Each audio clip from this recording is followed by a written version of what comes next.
I think, in common with many people at the moment, I carry around with me a vast number of cables and chargers and different plugs and sockets. And the issue that's becoming more and more important in my life, and I think basically becoming more obvious to everyone, is the lack of clear standards for charging our portable devices is an issue. It's one that is raising people's consciousness of the general importance of having standards, and also making us aware of the amount of waste there is. The duplication of devices, all of those sorts of things, is causing more and more inconvenience in our daily lives, and clearly problems for our use of energy and our use of raw materials. Do you have any suggestions as to how we could go about this and educate people, or people manufacturing the devices? I think it's beyond the point where we need to educate people. I actually think it's the point where we need to create the technical standards and then enforce them in some way. So you're for legislation? I'm for penalising those who don't do the sensible thing. So you don't necessarily need to legislate for something if you make it so costly to go your own way.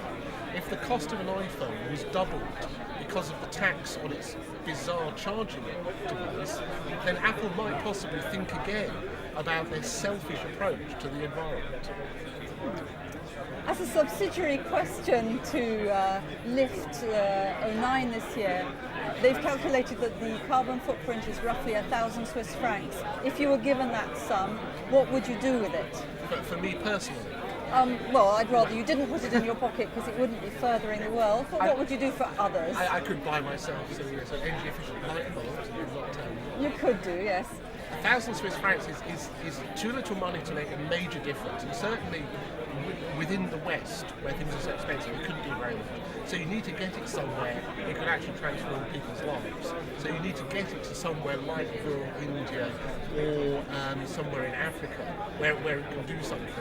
Perhaps where you can use some of the... I know what to do, yeah. So you'd use it in a village to give them a source of renewable energy that they could use to charge a variety of devices, and set up a system which had standard connections. So they could charge their mobile phones and flashlights and a radio, perhaps even a television, perhaps even a computer if they got one. So they're not reliant on the grid, they're using renewable energy, but they have access to the information systems that are so transformative in the development agenda at the moment. Bill Thompson, thank you.